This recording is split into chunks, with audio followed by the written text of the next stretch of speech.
Hello guys, welcome back to our channel doctor square. This is doctor Sudhir Mittan here और स्वागत है आपका एक बार फिर से हमारी सीरीज 30 डेज 30 यूनिवर्सिटीज में। और आज है यूनिवर्सिटी नंबर 8 जो कि यारास्लाव स्टेट मेडिकल यूनिवर्सिटी। बहुत सारे स्टूडेंट्स के इसके बारे में कमेंट्स भी आ रहे थे और मुझसे इंक्वायरी भी करते हैं कि इस यूनिवर्सिटी के बारे में बताएं। मैं यहाँ पे आपको एक चीज और बता दूं वीडियो स्टार्ट करने से पहले, यारास्लाव के नाम से दो यूनिवर्सिटीज जानी जाती हैं। एक प्रॉपर जो यारास्लाव स्टेट मेडिकल यूनिवर्सिटी है जो कि यारास्लाव सिटी में है, ठीक है, और एक दूसरी university Yaroslav the wise Novgorod university जो कि वैली की नोवगोरोड में है। दोनों अलग अलग यूनिवर्सिटीज हैं, दोनों अलग अलग सिटी में है, तो इस चक्कर में कंफ्यूज मत हो जाना, ठीक है। जो आज हम बात करने वाले हैं वो हम बात करने वाले हैं यारास्लाव स्टेट मेडिकल यूनिवर्सिटी जो कि यारास्लाव में है, जिसका मॉस्को से लगभग 300-350 किलोमीटर का डिस्टेंस है, ठीक है। तो जैसा कि हम हर एक यूनिवर्सिटी में बताते हैं, हम इन पॉइंट्स पे डिस्कस करेंगे यूनिवर्सिटी के बारे में, स्टेटस के बारे में, एस्टेब्लिशमेंट के बारे में, सिटी डिस्टेंस कितना रहने वाला है, कौन सा इजी एक्सेसिबल रूट रहेगा, वहाँ पे क्लाइमेटिक कंडीशंस कैसी हैं, एजुकेशन क्वालिटी कैसी है, हॉस्टल्स अवेलेबल है कि नहीं है, मेस अवेलेबल है कि नहीं, आपका टोटल बजट क्या रहने वाला, उसके क्या एडवांटेजेस हैं, क्या डिसएडवांटेजेस हैं, और लास्ट में अपना कंक्लूजन बताऊंगा। टोटल ये लगभग 13-14 पॉइंट्स हैं, इनके बारे में हम आज डिस्कस करने वाले हैं। तो चलिए शुरू करते हैं।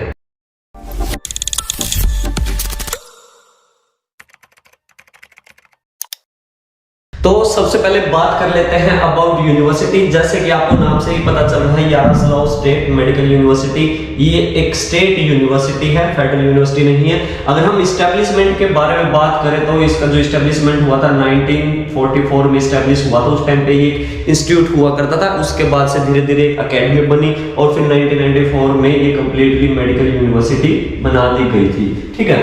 उसके बाद अगर हम सिटी की बात करें तो सेम नाम से पता चल रहा है, यारास्लाव सिटी है, वहां पे ये सिचुएटेड है।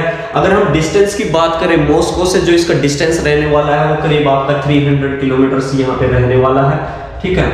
और इजी एक्सेसिबल रूट जो यहाँ पे आपका रहेगा वो दिल्ली टू मॉस्को और मॉस्को टू यारास्लाव आप बाय फ्लाइट भी जा सकते हैं, बाय ट्रेन भी जा सकते हैं, बाय बस जा सकते हैं, बाय टैक्सी भी जा सकते हैं। क्लाइमेटिक कंडीशन की बात करें तो यहाँ पे आपका जो क्लाइमेटिक वेदर रहेगा, विंटर्स में जो होता है -15 to -20 डिग्री और 25 डिग्री तक भी चला जाता है normally, on an average -15 to -20 degree यहाँ पे रहता है, ठीक है। मैं आपको एक चीज और बता देता हूँ, जैसे हम हर वीडियो में मार्क करते चलते हैं, मार्किंग सिस्टम होता है। अगर मैं टिक कर रहा हूँ तो इसका मतलब गुड है, अगर मैं क्रॉस कर रहा हूँ तो इसका मतलब वहाँ पे थोड़ा सा वो डिसएडवांटेज है उस यूनिवर्सिटी के बारे में, ठीक है।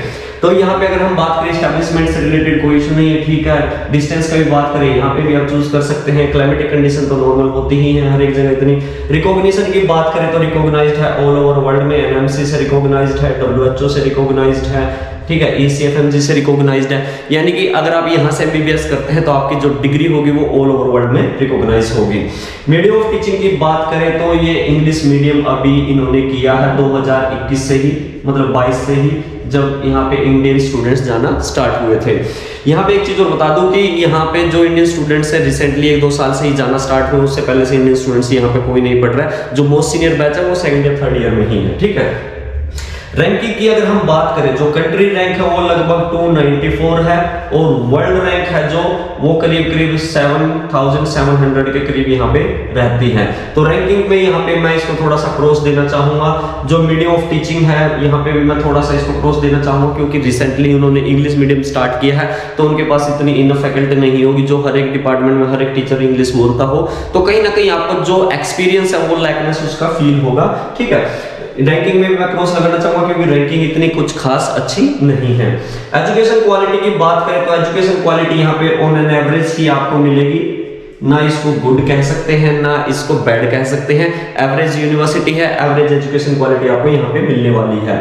क्लिनिकल एक्सपोजर चलो ये तो ठीक है, सिटी अच्छी है, वहां पे आपको क्लिनिकल एक्सपोजर भी अच्छा मिलेगा, कोई इशू नहीं है। इंडियन स्टूडेंट्स की बात करें तो यहाँ पे करीब करीब इंडियन स्टूडेंट्स जो है करीब 150 to 200 स्टूडेंट्स यहाँ पे पढ़ रहे हैं इस टाइम पे। करंटली रिसेंटली 1-2 साल से ही यहाँ पे इंडियन स्टूडेंट्स जाना स्टार्ट हुए हैं, ठीक है।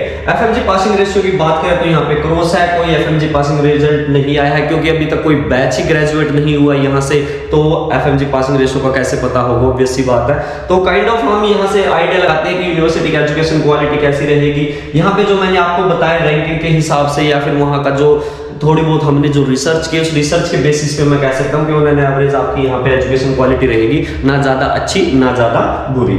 हॉस्टल कंडीशन की बात करें, हॉस्टल यहाँ पे अवेलेबल है, गवर्नमेंट हॉस्टल आपको मिल जाएंगे, मेस यहाँ पे अवेलेबल है, इंडियन मेस अवेलेबल है यहाँ पे, आपको इससे रिलेटेड कोई भी इशू नहीं होगा, ठीक है। बजट की अगर हम बात करें तो जो यूनिवर्सिटी की ट्यूशन फीस है वो है 2,50,000 रूबल पर ईयर, ठीक है। इसके अलावा जो आपका एक्सपेंस रहेगा वहाँ पे हॉस्टल का, मेडिकल इंश्योरेंस का, मेडिकल चेकअप का, वीजा एक्सटेंशन वगैरह का, उसका भी आप 25,000 आप मान लीजिए पर ईयर। तो जो टोटल इसका बजट जाता है हर साल का लगभग 2,75,000 रूबल के करीब आपका यहाँ पे रहने वाला है। अगर हम इसको देखते हैं कि पूरा टोटल 6 साल में कितना रहेगा, इसको इंटू 6 करेंगे तो हम यहाँ पे ये करीब 16.5 लाख रुपए बन जाता है, 16.5 लाख रूबल्स ये हो जाता है टोटल, जिसमें आपकी tuition fees, hostel fees, medical insurance, medical checkup, visa extension included है। इसमें मैंने आपका लिविंग एक्सपेंस, आपका personal expense, food, travelling expense वो इंक्लूड नहीं किया है। तो जैसे हम हर एक यूनिवर्सिटी में ऐड करते हैं 10 लाख, हम इसमें ऐड कर देते हैं कि भाई आपका जो 1.5 लाख रुपए पर ईयर के हिसाब से आपका आने जाने का खर्चा, उसमें टिकट होगी 50,000 की और 1 लाख रुपए आपका पर्सनल एक्सपेंस खाना वगैरह का हो गया, तो टोटल 10 लाख ही ऐड कर देते हैं, तो लगभग ये 26.5 लाख के बजट की यूनिवर्सिटी है, 26.5 से 27 लाख के बजट की यूनिवर्सिटी आपकी ये रहने वाली है। अब जैसे कि मैं आपको हमेशा बताता हूं कि इस बजट में आपके पास और अल्टरनेट ऑप्शंस कौन सी हो सकती हैं जो हम भी रिकमेंड करते हैं, वो मैं आपको यहाँ पे बताना चाहूंगा। अगर आप थोड़ा सा बजट इंक्रीज कर ले, 1-2 लाख रुपए इंक्रीज कर ले तो आपको क्रीमन फेडरल मिल जाएगी। 2-3 लाख रुपए अगर आप इंक्रीज कर लेते हैं तो आपको इमैनुअल कांत बाल्टिक फेडरल मिल जाएगी। अगर थोड़ा सा बजट डिक्रीज करके भी चलते हैं तो आपको केवीएसयू मिल जाएगी, कबरदिनो बाल्केरियन और कैमेरो आपको मिल जाएगी, ठीक है। ये यूनिवर्सिटी इसी के सेम लेवल की यूनिवर्सिटी है, इसी के सेम बजट में, हालांकि कहीं ना कहीं इनसे बेटर ही पड़ती है, ठीक है। तो एडवांटेज और डिसएडवांटेजेस के बारे में बात कर लेते हैं। एडवांटेज का यहाँ पे जो सबसे बड़ा एडवांटेज मिलता है वो ये मिलता है कि मॉस्को के नियर बाय है, बट इतना इसका कोई खास डिफरेंस होता नहीं। जैसे मैंने अपनी त्वेर वाली वीडियो में बताया था कि 300 किलोमीटर है, आप बाय बस जाएंगे तो परेशान हो जाएंगे, काफी हेक्टिक हो जाता है बाय बस ट्रैवल करना, क्योंकि मॉस्को पहुंचे, मॉस्को से फिर बस स्टेशन तक, बस स्टेशन से फिर आप वहां से बस लेंगे, आगे फिर टैक्सी लेंगे, तो इसी तरीके से काफी ज्यादा हेक्टिक शेड्यूल हो जाता है। इस तरह खास एडवांटेज नहीं है, बट कुछ लोग मानते हैं चलो पास में होना चाहिए, तो 300 किलोमीटर यहाँ से ये इसका डिस्टेंस रहता है। इसके अलावा जो एडवांटेज की यहाँ पे मुझे इसमें कुछ और खास एडवांटेज लग नहीं रहा। बजट, हाँ बजट ऑफ कोर्स बजट थोड़ा कम है, ये एडवांटेज इसमें कह सकते हो। डिसएडवांटेज में जो यहाँ पे आ जाएगा वो एक तो ये आता है कि university recently English medium start हुआ है, उससे पहले बाइलिंगुअल यूनिवर्सिटी हुआ करती थी, ठीक है। रैंकिंग भी कोई खास नहीं है, एजुकेशन क्वालिटी कोई खास नहीं है, ये इसके डिसएडवांटेजेस में आ जाता है।